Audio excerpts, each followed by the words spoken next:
નમસ્કાર મિત્રો, હું છું સંજય ગણાત્રા અને સ્વાગત છે તમારું મારી યુટ્યુબ ચેનલ ટાઈમ ટુ ટ્રાવેલમાં। મિત્રો, તમે જ્યારે સોમનાથ મહાદેવના દર્શન કરવા ગયા હશો ત્યારે તમે આ સ્તંભ તો જોયો જ હશે। તમે આ સ્તંભનું રહસ્ય જાણો છો?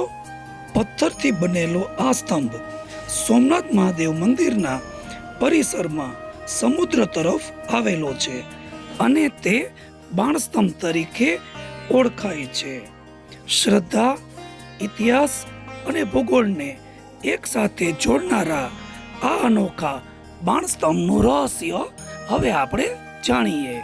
મિત્રો, આ બાણસ્તંભ પર સંસ્કૃતમાં લખેલું છે કે આ સમુદ્રાંત દક્ષિણ ધ્રુવ પર્યંત અબાધિત જ્યોતિર્માર્ગ, એટલે કે આ બાણસ્તંભથી સમુદ્રમાં સીધી રેખામાં જતા દક્ષિણ ધ્રુવ સુધી કોઈ જમીન નથી, માત્ર સમુદ્ર જ છે। સોમનાથથી દક્ષિણ ધ્રુવ સુધીનું અંતર 10,400 કિલોમીટર સમુદ્ર માર્ગે છે। આ બાણસ્તંભ દર્શાવે છે કે સોમનાથથી દક્ષિણ ધ્રુવ સુધી રસ્તામાં સમુદ્રમાં કોઈ જમીન ભાગ અવરોધરૂપ નથી। આ વાત આજે આપણે નકશાઓ અને ઉપગ્રહની તસવીરો પરથી જાણી શકીએ છીએ।